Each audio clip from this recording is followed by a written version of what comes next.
Hello Sagittarius, Sun, Moon, Rising, and Venus signs. Kamusta kayo? Sana po nasa mabuti kayong kalagayan. Welcome back po sa Star Tarot at kung bago kayo rito, welcome din po kayo. Please subscribe, like, share my videos, and leave me a comment kung nakaresonate kayo. First card din yung information. Sabi dito, pay attention to details, no?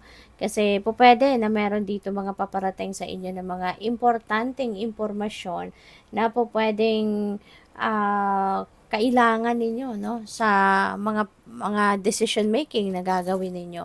Or po pwedeng meron dito mga plano, no, na ginagawa kayo at yung mga impormasyon na to is very critical, no, sa bagay na yan. Kaya pay attention kayo, no, sa mga detalye na marireceive ninyo. Pay attention kayo sa kung saan man nanggagaling ang mga impormasyon na to. Mahalaga din, 'di ba?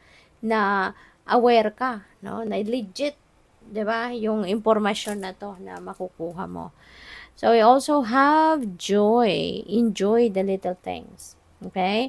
Enjoy the little things. Kasi hindi naman ibig sabihin na maliit na bagay lang yan, eh, hindi naka-enjoy, diba?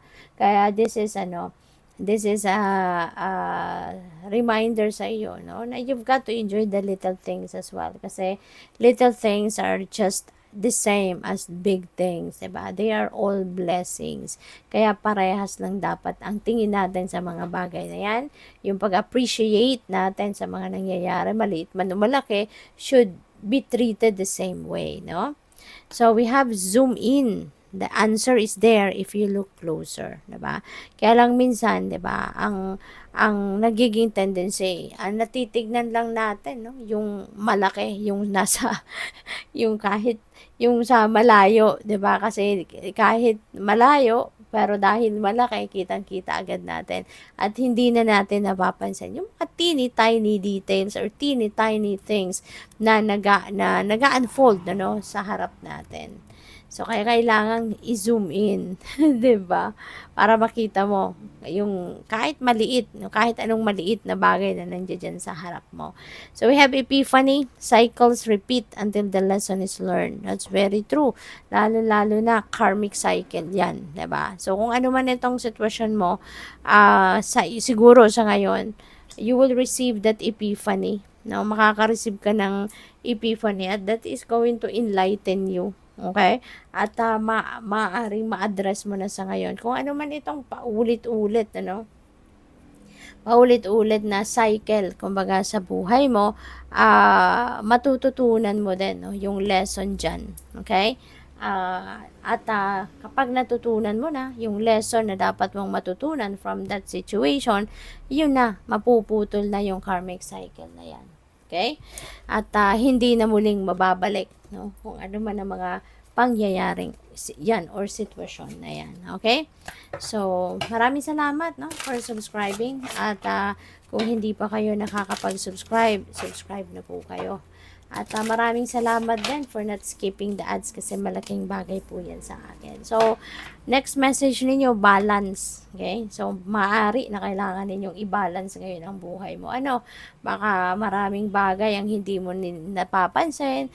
Baka mayroong mga bagay or areas of life na nanineglect mo or hindi mo napapansin or na-overlook mo na. No? And tandaan po ninyo, no, na kapag meron tayong imbalance sa buhay, diyan nagsisimula ang problema. Kasi kung nanineglect mo na siya, no, maaring mag-escalate na ang problema, lumaki na ang problema, hindi mo pa nakikita or hindi mo pa nalalaman. Kaya kailangan balanse lang ang lahat, ano, para every area of life mabibigyan mo ng karampatang panahon at atensyon. Okay? Para wala tayong maging problema. So, kung gusto po ninyo na mag-join sa membership, ano, just click the join button po sa baba ng video. Okay? So, we also have fluorite. Ayan. So, feeling ko dito, magagawa nyo talaga din, ano, na i-balance ang lahat. Maybe you will be able to, to do some kind of introspection, reflection, kasi mapapag-isipan mo ng mabuti ngayon ang mga sitwasyon mo. You will have clarity, 'di ba? Magkakaroon ng linaw ang mga sitwasyon, magkakaroon ng magkakaroon ka ng clarity, magkakaroon ka ng enlightenment sa ngayon. Kaya maa-address mo mabuti kung ano man ang kunyari, nagka-problema ka na nga, so maa-address mo yan, no? Mabilis mong mahahanap ang solusyon dyan kasi nasa balanse ka na, nasa core mo na ikaw, kaya makakapag-concentrate ka na ng mabuti at mawawala na din, no? Kung ano man yung gumugulo sa isip mo, mawawala na din ang mga yan. Kaya magkakaroon ka ng malinaw, no, na takbo ng pag-iisip. So, what else? So, we have purification. Maybe ito din ang gagawin mo, kaya matutulungan ka, no, na magkaroon ka talaga ng clarity of thought, mawawala na yung cluttered thinking ninyo, kasi nga, you'll be able to purify yourself.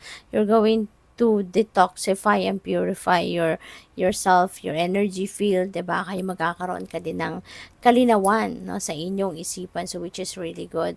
O pwede ng iba sa inyo also, no, maybe doing smudging kasi ano din 'yan effective way din 'yan, 'di ba? To dispel negativity around you. At kahit yung sarili mo, pwede kang mag-smudge, no, para mawala yung kumbaga ano 'yan energetic cleansing, 'di ba? Na pwede mong gawin. Malaking tulong 'yan sa iyo. So tingnan natin kung ano pa ang ganap. We have Ace of Swords. So Epiphany, Ace of Swords is also about epiphany. So, pwede talaga na kaya magkakaroon ng kalinawan ang inyong isipan because you will receive that epiphany. You know, magkakaroon ka ng clarity, magkakaroon ka ng mga bagong ideas, at kung meron kang problema, yung epiphany na yan, ang isa siguro sa magiging susi para masolve mo ang problema mo agad.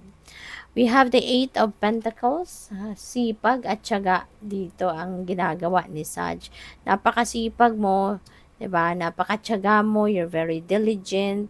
So talagang alam mo yung ganyan na ginagawa mo, that will be rewarded, no? Financially, lalo-lalo na this is in terms of career or trabaho. 'Di ba? Kaya kung ano man ito, maaaring kunyari sa trabaho mo, sobra kang masipag talaga, perfectionist ka magtrabaho, one day soon, makukuha mo din ang financial reward mo. 'Di ba? Yung sipag at tiyaga mo, makukuha mo yung bunga nito, ang epekto nito, marerecognize ka sa trabaho mo, mapapansin yung performance mo ng mga boss mo, yung mga ganon. And you will be rewarded financially. We have death. This is new beginning, no? And ending. Kasi kapag may ending, may new beginning. So, may mga bagay na babaguhin ka sa buhay mo. No? So, kayo lang ang tanging nakakaalam niyan if that message resonates with you. Kasi alam mo na, no? Alam mo na it's time na to let go old energies. No? Nararamdaman mo na it's the perfect time na para maglinis, kumbaga, ng buhay mo. Tanggalin ng mga unnecessary, tanggalin ng mga negativity. Kaya, mga old energies will be out and you will be welcoming positive and new energies into your life. So, good luck. Thank you for watching. Love and light. Namaste.